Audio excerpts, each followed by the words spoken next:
वाणी प्रचारिणे निर्विशेष शून्यवादी पाश्चात्य देशतारिणे वाञ्छाकल्पतरुभ्यश्च कृपा सिन्धुभ्य एव च पतितानां पावनेभ्यो वैष्णवेभ्यो नमो नमः। श्री कृष्ण चैतन्य प्रभु नित्यानंद श्री अद्वैत गदाधर श्रीवासादि गौर भक्त वृंद हरे कृष्णा कृष्णा कृष्णा हरे हरे हरे राम राम राम हरे हरे।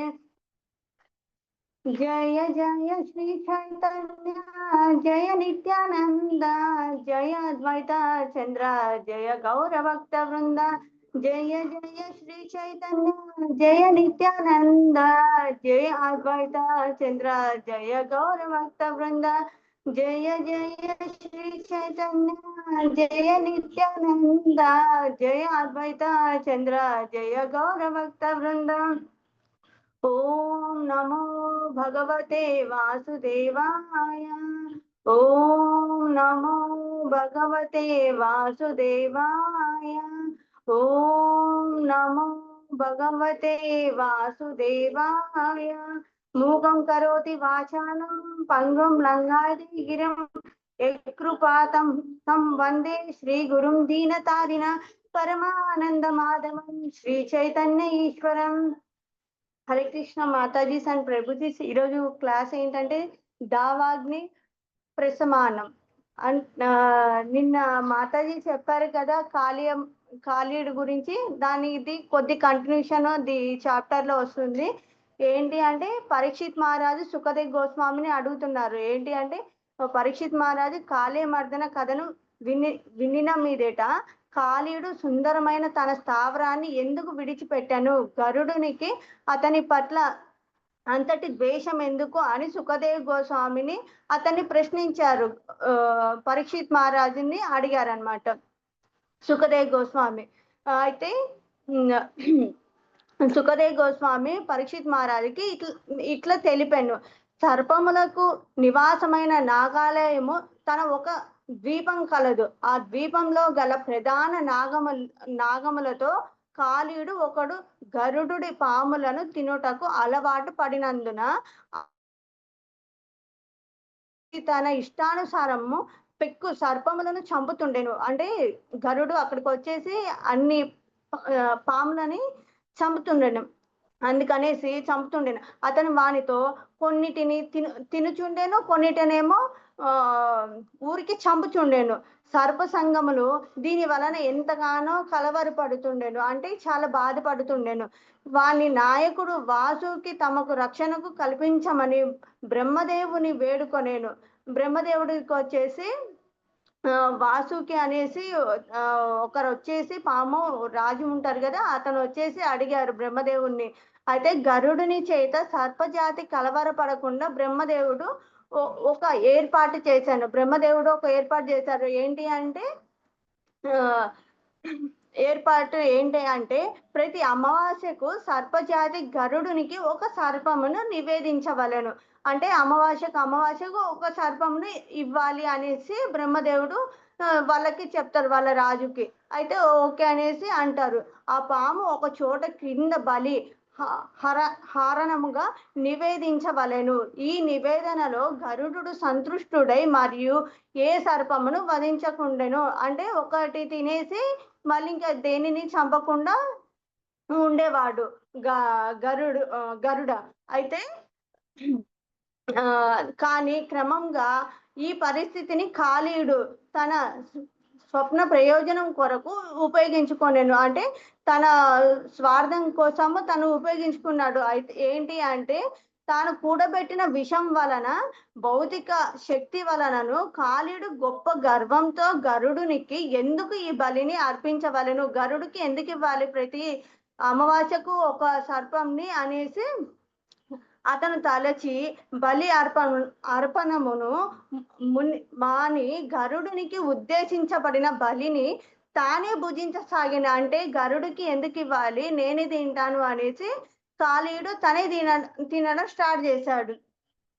అయితే విష్ణువాహనమైన మహాభక్తుడైన గరుడునికి తన అర్పించిన బలిని కాళీయుడే కాజేస్తున్నట్లు తెలియగానే అతనికి కోపం వచ్చెను. అంటే కాళీయుడు తింటున్నాడు కాబట్టి గరుడకి కోపం వచ్చింది. ఆయన ఎవరు? విష్ణువు వాహనం కదా! అయితే తనకు తెలిసిన తర్వాత తను బాగా కోప్పడుతున్నాడు. ఎందుకు నాకివ్వాల్సింది అమావాస్యకి ఇస్తా అన్నారు. అమావాస్యకి ఇవ్వకుండా కాళీయుడే తినేస్తున్నాడనేసి గరుడకి కోపం వచ్చింది. అపరాధమైన ఈ సర్పమును దండించుటకు గరుడును మహావేగంగా ఆ ద్వీపముకు వెడలెను. అంటే కాళీయుడి మీద కోపం వచ్చేసి గరుడ వేగంగా అక్కడికి వెళ్ళిపోయాడు. గరుడ ఎక్కడ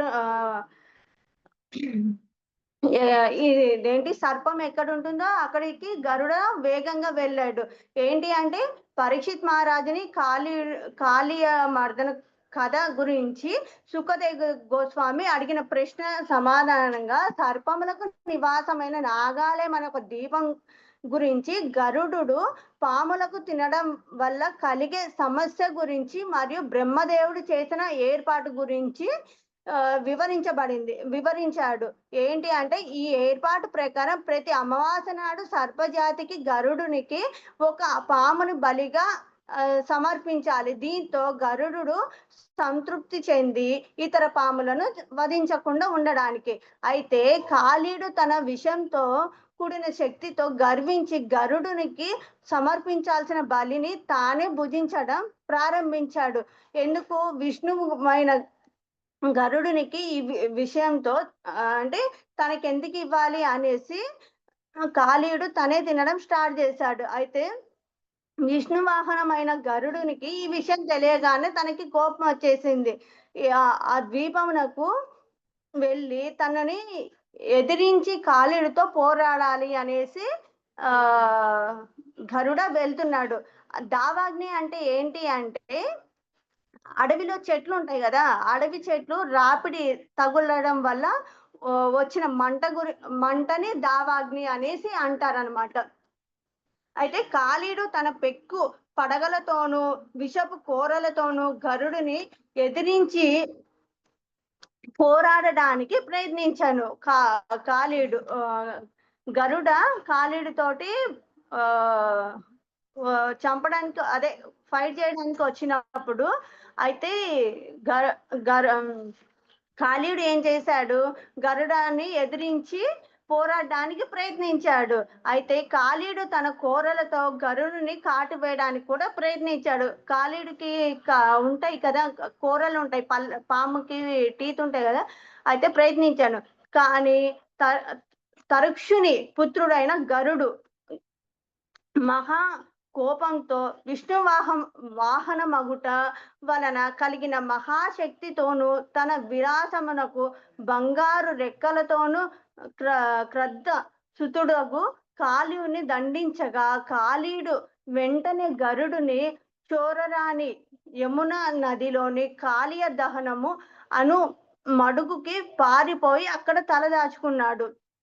అంటే యమునా నదిలో చోరరాని యమునా నదిలోని కాళీ దహనము అను ఒక ప్లేస్ లో వెళ్ళేసి గరుడ కాదు, కాళీయుడు అక్కడికి వెళ్ళేసి అక్కడ దాచిపెట్టుకున్నాడు. ఎందుకు అంటే యమునా నది జలంలో కాళీయుడు తలదాచుకొనుటకు మరొక కారణం ఏమనగా గరుడు కాళీయ నాగుని ద్వీపనముకు వెళ్ళినట్లు చేపలకు పట్టి తినుటకై యమునా నదికి కూడా వెళుతుండెను. ఇక్కడ సర్పంలో ఎలా తింటున్నాడో అక్కడ చేపలను తినడానికి కూడా గరుడ అలానే వెళుతూ ఉండేను. అయితే యమునా నది జలములలో సౌబరముని అని మహాయోగి తపస్సు చేసుకొనిచుండెను. అతనికి చేపల పట్ల చాలా గొప్ప దయ ఉండేది. సౌబరముని అనేసి ఒక ముని ఉండేవారు. ఆయనకి చేపల పట్ల చాలా దయ ఉండేది.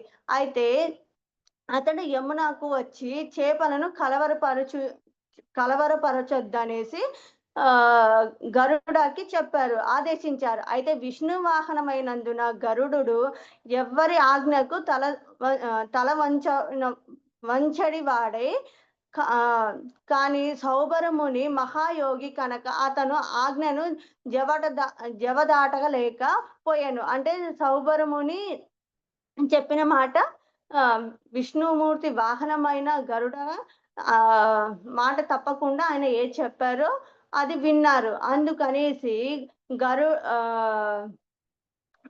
కాళీయుడు అక్కడ ఎళ్ళేసి ఆ నదిలో ఉన్నారు. ఎందుకంటే గరుడ అక్కడికి రారు. గరుడ ఎక్కడ వేరే చోట ఎక్కడున్నా గాని గరుడ తనని చంపేస్తారు. అక్కడైతే ఏమి అనరు. ఎందుకంటే సౌబరముని అక్కడ చెప్పారు. అక్కడ తను రాకూడదు అనేసి. అందుకనేసి కాళీయుడు అక్కడ వెళ్ళేసి ఉన్నాడు. అయితే విష్ణువు మహాయోగి కనుక అతని ఆజ్ఞను జవదాటకుండా పోయాను. గరుడు కాచుకొని ఉండి పెక్కు చిన్న చేపలను బదులు వాని నాయకుడగు పెద్ద చేపను తన్నుకొని పోయాను. అయితే చిన్న చేపలు తినొద్దు అనేసి అన్నారు కదా, అందుకని పెద్ద చేపని ఒకటే పెద్ద చేపని తన్నుకొని వెళ్ళిపోయారు. అందుకని మత్స్య నాయకులతోని ఒకరిని గరుడు తీసుకెళ్ళినందుకు సౌబరముని విచారించి మత్స్యములు రక్షణ కొరక ఈనాటి నుండి మత్స్యములను పట్టుకొనుటకు గరుడు ఇక్కడికి వచ్చినచో వెంటనే అతడు మరణించుగాక అని యవక్షిస్తతోను అతను శపించాను. అంటే వాళ్ళ రాజు అయిన చేపల రాజు అయిన ఒకరిని తీసుకెళ్ళాడు కాబట్టి వాళ్ళకి సౌబరమునికి కోపం వచ్చేసి ఇక్కడికైతే గరుడు వచ్చాడు అనుకోండి, గరుడు ఇక్కడికి వస్తే తను చనిపోతాడు అనేసి చెప్తారు. అందుకనేసి గరుడు అక్కడికి రారు అనేసి కాళీయుడు అక్కడ వెళ్ళేసి ఉంటారు యమునా నదిలో. అందుకనేసి కాళీయుడు అక్కడ పారిపోయి యమునా నదిలో ఉండేసి అక్కడ ఉంటాడు. అయితే ఈ శాపంను కాళీయునికి మాత్రమే తెలుసు, కాళీయుడికే తెలుసు, ఇంకెవరికి తెలియదు. అందుకని కనుక గరుడు అక్కడ రాజాలుడని విశ్వాసంతో కాళీయుడు యమునా జలములతో తలదాచుకొనుటకు యుక్తమని భావించాను. కానీ కాళీయుడు సౌబరముని ఆశ్రయించుటకు ఫలప్రదమే కాలేదు. గరుడు యజమాని అయిన శ్రీకృష్ణుడిని అతన్ని యమునా జలముల నుండి తరిమివేశాను. గరుడు ప్రత్యక్షంగా దేవాది దేవునికి సంబంధించిన వాడు. ఎవరికి అనాతికి గాని శాపమునకు గాని లొంగని మహాశక్తివంతుడు. నిజానికి గరుడు భగవంతునితో సమానుడని శ్రీమద్ భాగవతంలో వర్ణించబడింది. అంటే గరుడు భగవంతుడి వాహనం కాబట్టి తనతోనే సమానం అనేసి భాగవతంలో చెప్పబడింది. అయినను సౌబరముని అతని శపించుటకు తన అపరాధమును చేసిన గరుడు ప్రతి శాపము మీదకు పోయినను ఒక మహా భగవతోత్తముని పట్ల చేసిన అపరాధము నుండి సౌబరముని తప్పించుకోలేకపోయాను. ఈ అపరాధమున వలన సౌబరముని యోగ భ్రష్టుడై సామాన్య గృహస్థుడిగా భూలోకాల్లో విషయాలోలుడైన యోగ దానములతో ఆధ్యాత్మికానందమును పొందవలసిన సౌబరముని పతనము వైష్ణవుల పట్ల అపరాధము చేసిన వారికి ఒక గుణపాఠం. అంటే వైష్ణవుల పట్ల ఎవరైతే అపరాధం చేస్తారో వాళ్ళకి మళ్ళీ ఈ మెటీరియల్ వాళ్ళలోకి వచ్చేస్తారు అనేసి చెప్తున్నారు. గరుడ వచ్చేసి విష్ణుమూర్తి వాహనం కదా, అందుకనేసి తనకి శపించడం వల్ల ఆయన ఏమయ్యాడు, అంత పెద్ద ముని అయినా కానీ మళ్ళీ గృహస్థగా ఇలా వచ్చేసారు అనేసి చెప్తున్నారు. అందుకనే వైష్ణవుల పట్ల ఎవరు అపరాధం చేయకూడదు. ఇక ఈ పేజీలో ఏంటంటే సౌబరముని మహర్షికి సంబంధించిన ఒక పౌరాణిక కథ. ఏంటంటే పోరాడలేకపోయిన కాళీయుడు యమునా నదిలోకి కాళీ దహనం అను మడుగులోకి తలదాచుకున్నటకు వచ్చాడు. అయితే ఆ యమునా నదిలో తపస్సు చేసుకుంటున్న సౌబరముని మహర్షి చేపలను తిని గరుడుని ఆజ్ఞాపించి తన ఆజ్ఞను ధిక్కరించిన గరుడుని శపిస్తాడు. అంటే చిన్న చేపలను తీసుకెళ్లొద్దు అన్నాడు కదా, అందుకనేసి గరుడు ఏం చేశాడు, పెద్ద చేపలను తీసుకెళ్ళిపోయాడు. ఈ శాపం వల్ల గరుడు ఆ మడుగులోకి వెళ్ళిపోయాడు. కాళీయుడు గరుడుని రాలేడని నమ్మకంతో యమునా జలాల్లో తలదాచుకొని శ్రీకృష్ణుని అక్కడ నుండి తరిమివేస్తాడు. అయితే గరుడు దేవాది దేవునికి సంబంధించిన వాడు కాబట్టి శ్రీమద్ భాగవతంలో కూడా మనకు చెప్పారు. సా గరుడ విష్ణుమూర్తి వాహనం కాబట్టి ఆయన కూడా విష్ణుమూర్తికి చెందిన వాడే అనేసి. అయితే మరణించినప్పుడు సౌభరముని అతన్ని శపించడం వల్ల ఆయన ఏమయ్యాడు, యోగ భ్రష్టుడై సామాన్య గృహస్థుడిగా మారిపోయి మళ్ళీ మెటీరియల్ వరల్డ్‌లోకి వచ్చేస్తాడు. చివరికి ఈ శ్రీకృష్ణుడు కాళీయమడుగు నుండి బయటకు రాగానే యమునా తీరంలో వేచి ఉన్నట్లు అతని మిత్రులను, బంధువులను ఆనందభరితుడై చందన చర్చతో దేహుడై అమూల్య రత్నాభరణము భూషితుడై పూర్తిగా సువర్ణ మయుక్తుడైన శ్రీకృష్ణుడు వారి యందు సాక్షాత్కరించెను. యమునా నుండి వచ్చిచున్న శ్రీకృష్ణుని చూచిన బృందావన వాసులు, గోపబాలురు, యశోదమాతయు, నందమహారాజులు గోవులను గోవత్సలమును ప్రాణము లేచి వచ్చిన వారిలే కనిపించిరి. అంటే యమున శ్రీకృష్ణుడు కాళీ మీద నాట్యం చేస్తున్నప్పుడు నందమహారాజు ఇంకా ఏంటి యశోదమ్మ వీళ్ళందరూ ఏమైపోయారు, మూచిల్లిపోయారు. అయితే కృష్ణుడు అక్కడి నుంచి కాళీయుడు మీద నుంచి బయటికి వస్తున్నప్పుడు గోపబాలులు, నందమహారాజు, యశోదమ్మ, బృందావన వాసులు అందరికీ ప్రాణం లేచి వచ్చినట్టు అయిపోయింది. ఎంత సంతోషంగా ఉన్నారు.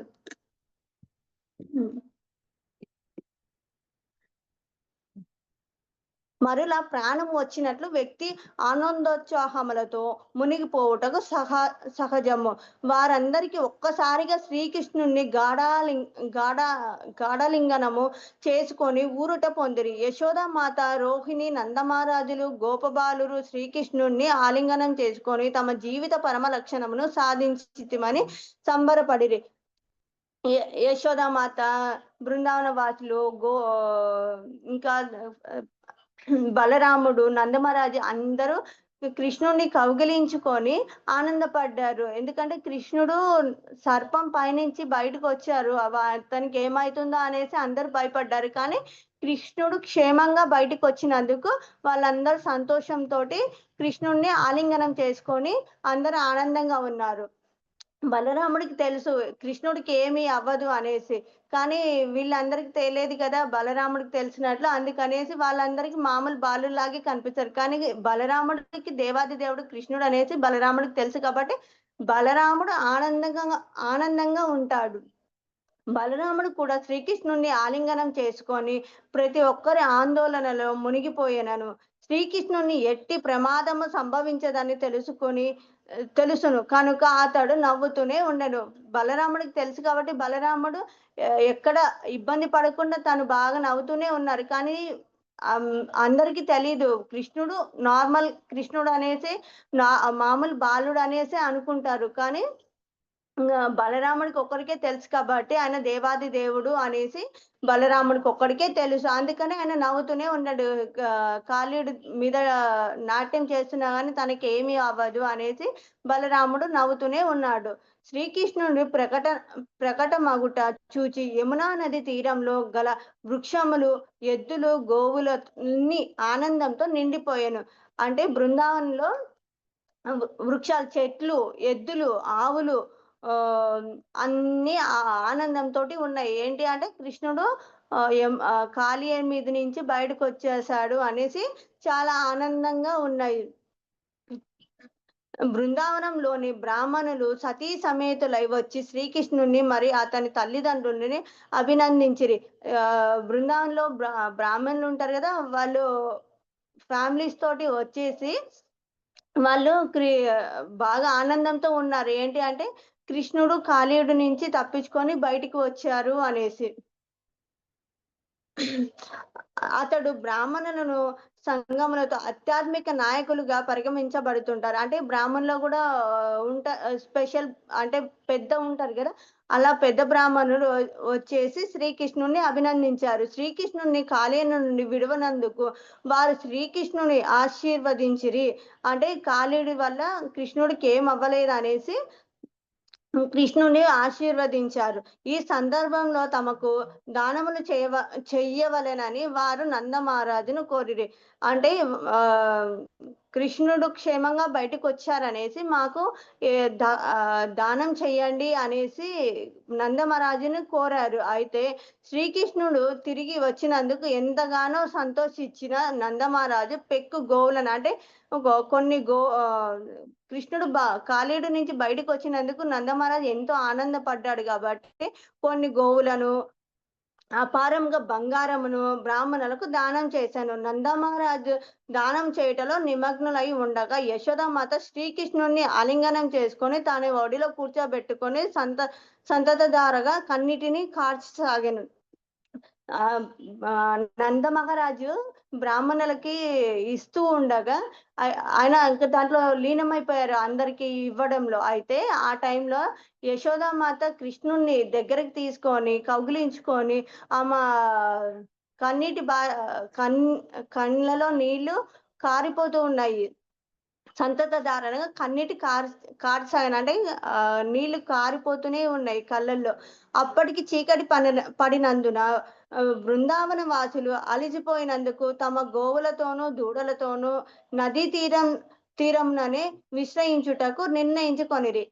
వారు అట్లు విశ్రయిస్తుండగా అర్ధరాత్రి సమయంలో హఠాత్తుగా దావాగ్నులను చెలరేగి అత్యంత వేగముగా వ్యాపించి బృందావన వాసులందరినీ కబలించి వేయినట్లు తోచెను. దావాగ్ని వేడి తగలగానే వారు దేవాది దేవునికి బాలకృష్ణుణ్ణి ఆశ్రయించి ఇట్లు ప్రారంభించరు. దేవాది దేవ హే కృష్ణ, సకల శక్తిని నిధి అయిన బలరామ, సర్వ వినాశకరం అయిన ఈ దావానలమును బారి నుండి మమ్మల్ని రక్షింపుము. అప్పుడుకి లేట్ అయిపోయిందనేసి బృందావన వాసులందరూ ఇంక అక్కడ యమునా నదిలోనే విశ్రాంతి తీసుకుంటూ ఉన్నారు. అయితే అందరూ పడుకున్నప్పుడు అక్కడి నుంచి బాగా వేడిగా అంటే సడన్ గా బాగా వేడి వ్యాపించింది. అయితే బృందావన వాసులందరికీ ఒకసారికి భయం వచ్చేసింది. అయితే దావాగ్ని వేడి తగలగానే వారు అంటే శ్రీకృష్ణుణ్ణి ప్రార్థించారు. దేవాది దేవ హే కృష్ణ, సకల శక్తి నిధి అయిన బలరాముణ్ణి శ్రీకృష్ణుణ్ణి ఇద్దరిని ప్రార్థిస్తున్నారు. మాకి రక్షించండి అని. ఇక్కడ దావాగ్ని నుండి మమ్మల్ని ఇక్కడ హఠాత్తుగా మమ్మల్ని రక్షించండి, దావాగ్ని మంటలు అదే వేడి ఎక్కువ అవుతుంది అనేసి చెప్పారు. అయితే శ్రీకృష్ణుడు ఇక్కడ ఏంటంటే కాళీయుడు మడుగు నుండి బయటకు రాగానే శ్రీకృష్ణుడు ఆయన మిత్రులు, బంధువులు, యశోదామాత, నందమహారాజులు, గోపబాలురు, గోవులు, గోవత్సలు ఆనందంతో నిండిపోయారు. అంటే కృష్ణుడు కాళీయుడు నుంచి బయటకు వచ్చేసాడు అనేసి చాలా ఆనందంతో వాళ్ళందరూ శ్రీకృష్ణుడిని ఆలింగనం అంటే కౌగిలించుకున్నారు. బలరాముడు కూడా శ్రీకృష్ణుడిని ఆలింగనం చేసుకున్నాడు. అందరూ ఆనందంతో ఉండగా బ్రాహ్మణులు సతీ సమేతంగా వచ్చి శ్రీకృష్ణుడిని తల్లిదండ్రుల్ని అభినందించారు. ఎందుకంటే శ్రీకృష్ణుడు దాని బారి నుండి తప్పించుకొని వచ్చినందుకు.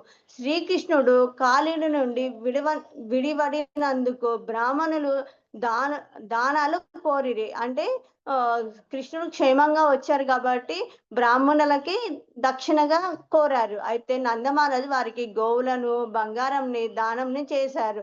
యశోదామాత అయితే నందమహారాజు బ్రాహ్మణులకు దానం చేస్తుండగా ఇంకా దాంట్లో పోయినప్పుడు యశోదామాత శ్రీకృష్ణుడిని ఒడిలో కూర్చోబెట్టుకొని కన్నీటిని కారుస్తూ ఉంది. అప్పటికి చీకటి పడినందున బృందావన వాసులందరూ నదీ తీరంలోనే విశ్రయించుటకు నిర్ణయించుకున్నారు. అప్పటికి చీకటి పడింది కదా, బృందావన వాసులు నదీ తీరంలో విశ్రయించుటకు నిర్ణయించుకున్నారు. అర్ధరాత్రి సమయంలో హఠాత్తుగా దావానలం అడవి అగ్ని చెలరేగింది. అయితే బృందావన వాసులు కబలించే ప్రయత్నం అంటే భయపడ్డారు. అయితే దావాగ్ని వేడి తగలగానే వారంతా శ్రీకృష్ణుణ్ణి ఆశ్రయించారు. కృష్ణ, నువ్వే మాకు రక్షించాలి, ఈ మంటలు వచ్చేస్తున్నాయి అనేసి.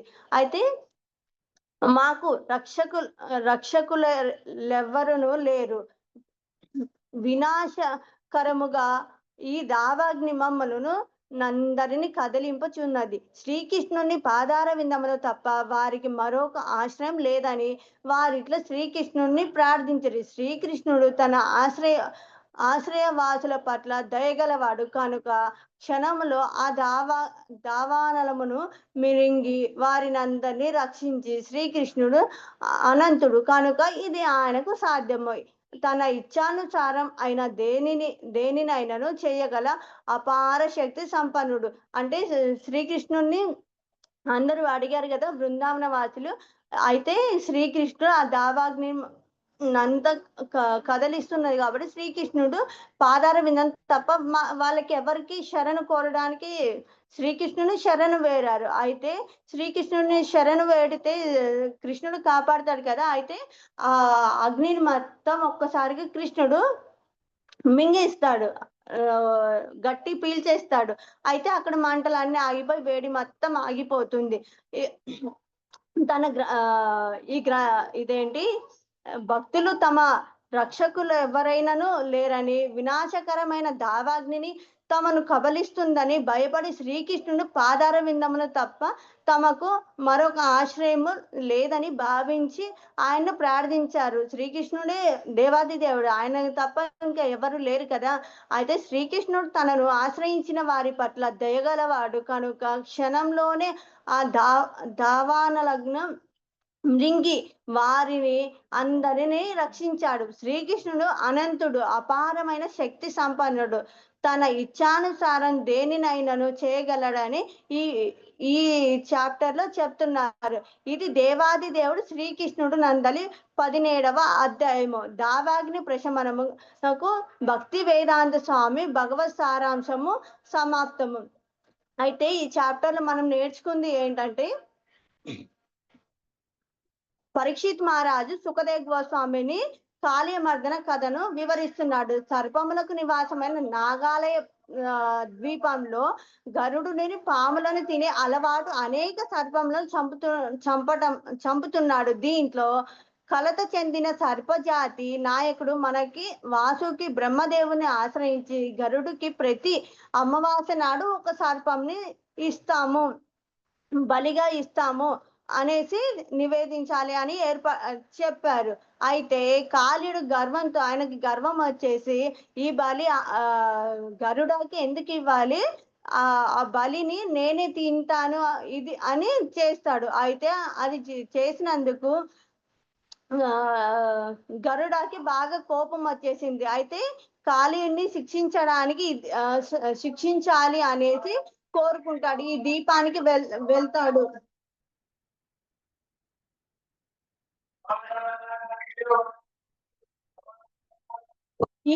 ఈ భాగంలో శ్రీకృష్ణ భగవానుడు గురించి వివరిస్తున్న ముఖ్యంగా పామును మరియు గరుడు మధ్య జరిగిన ఏర్పాటు, అలాగే కాళుడు యమునా నదికి కాళే దేహం అనే మడుగులో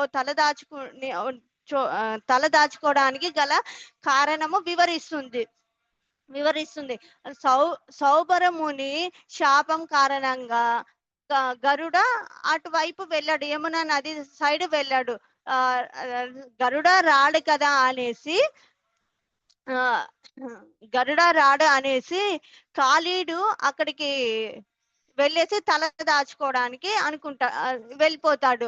ఎందుకు అంటే కాళీడికి గరుడకి శాపం ఇచ్చారు కదా, చేపలని తింటున్నాడు అనేసి.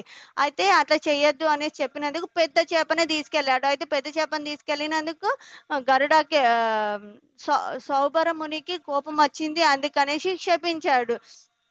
అయితే గరుడానికి ఆయన శిక్షించినందుకు గరుడ విష్ణుమూర్తి వాహనం కాబట్టి ఆయనని ఏం చేయకూడదు. ఆయనకి శపించినందుకు ఆయన ఏమయ్యాడు, సౌబరముని గరుని శపించడం వల్ల తన యోగ భ్రష్టుడై భూలోకంలోనే విషయాలలో అంటే మెటీరియల్ వరల్డ్ లో ఇక్కడ భూలోకంలోకి వచ్చేసి ఆయన ఇలా మారిపోయాడు. ఏంటి అంటే ఆయన ఒక ముని నుంచి ఆయన గరుడాన్ని క్షపించడం వల్ల ఆయన ఏమైపోయారు, నార్మల్ గా మనిషిలాగే వచ్చేసారు భూమి మీదకి. తర్వాత ఏంటంటే శ్రీకృష్ణుడు కాళీయుడు యమునా నదిలో నుంచి కాళీదానం చేసి ఆయన ఆ మడుగులో నుంచి తలదాచుకోవడానికి గల కారణములు వివరిస్తున్న సౌభరముని శాపం కారణంగా గరుడు యమునా నదికి రాలేకపోయాడు. కాళీయుడు ఈ శాపాన్ని నమ్ముకొని అక్కడికి తలదాచుకోవడం వల్ల చివరికి శ్రీకృష్ణుడు కాళీయుని యమునా నది నుండి తరిమి వేసాడు. ఎందుకంటే బృందావన వాసులందరికీ ఇబ్బంది అవుతుంది. ఏంటంటే కాళీయుడు వచ్చేసి యమునానంతా పాడు చేస్తున్నాడు కాబట్టి, అంటే తన విషంతో ఉన్నాడు. ఆ విషం తాగడం వల్ల బృందావన వాసులు పిల్లలు, పెద్దలు, గోవులు అన్ని ఇబ్బంది పడుతున్నారు. అందుకనేసి శ్రీకృష్ణుడు ఆ కాళీయుడిని తరిమి వేశాడు. అయితే తాను వెళ్ళిపోయినాడు కదా. అయితే ఇక్కడ ఏంటి అంటే శ్రీకృష్ణుణ్ణి ఎవరైతే శరణు కోరుతారో భక్తుల పట్ల దయగలవాడు కాబట్టి క్షణంలో ఆ దావాగ్ని మింగి వారందరినీ రక్షించాడు. శ్రీకృష్ణుడు అనంతుడు, అపారమైన శక్తి సంపన్నుడు కాబట్టి ఇచ్ఛానుసారం దేనినైనాను చేయగలడని ఈ భాగంలో వివరిస్తుంది. ద్రౌపది మునికి ఆపద వచ్చినప్పుడు కృష్ణ అంటే ద్రౌపది ద్రౌపదిని కూడా కృష్ణుడు రక్షించాడు. మళ్ళీ గజేంద్ర మోక్షంలో కూడా ఆయనను ముందంతా కృష్ణుని స్మరించలేదు. లాస్ట్ కృష్ణుని స్మరించినప్పుడు కృష్ణుడు వచ్చేసి కాపాడ్డాడు. ఎవరైతే భక్తితో కృష్ణుని ప్రార్థిస్తారో మనం కష్టంలో ఉన్నప్పుడు కృష్ణుడు వచ్చేసి మనకి సహాయం చేస్తారు. మనం ఎప్పుడైతే కృష్ణుని ఎప్పుడు స్మరిస్తూ ఉంటామో మనకి ఏదైనా ఇబ్బంది వచ్చినప్పుడు మనం పిలవకపోయినా కానీ కృష్ణుడే వచ్చేసి మనల్ని రక్షిస్తాడు అనేసి చెప్తున్నారు. ఇది 15వ చాప్టర్లో దావాగ్ని ప్రశమనము అనే చాప్టర్ ఇది ఇంతటితోటి అయిపోయింది. హరే కృష్ణ మాతాజీ. హరిబోల్ మాతాజీ. ఇది 17వ అధ్యాయము అంటే 17th మాతాజీ. 17th.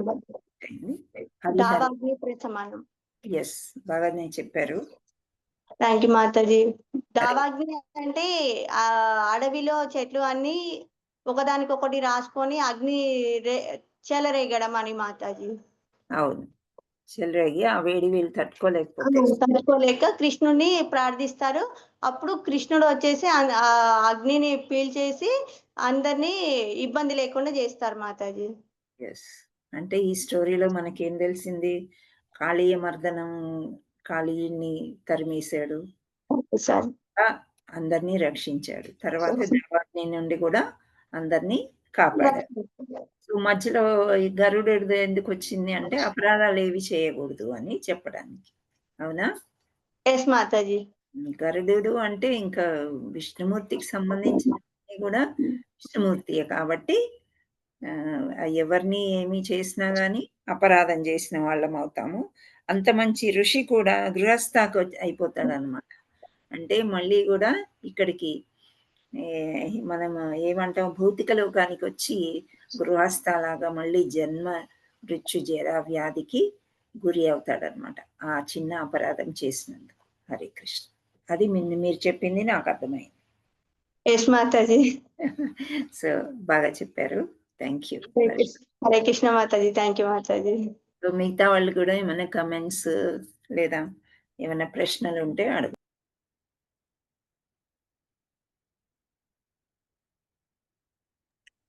హరే కృష్ణ మాతాజీ. శ్రావణి మాతాజీ చాలా బాగా చెప్పారు మాతాజీ. Thank you Mataji. హరే కృష్ణ.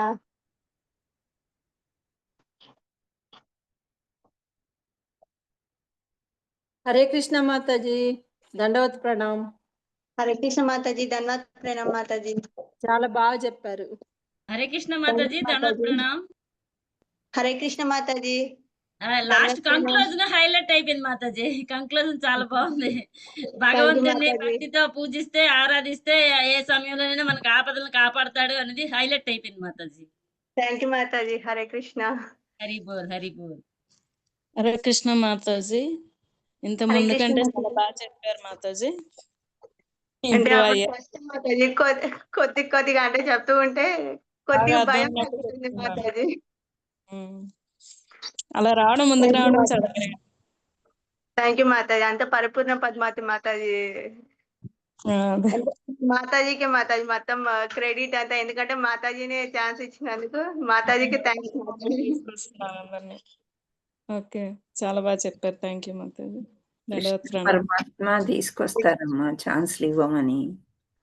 మనం నిమిత్త మాత్రులం. ప్రయత్నం చేస్తున్నావు. లాస్ట్ టైం కంటే ఈసారి మాతాజీ చెప్పినట్టు చాలా ఇంప్రూవ్మెంట్ ఉంది. ముందుకి ఇంకా కూడా ఈజీగా చెప్పేయగలం.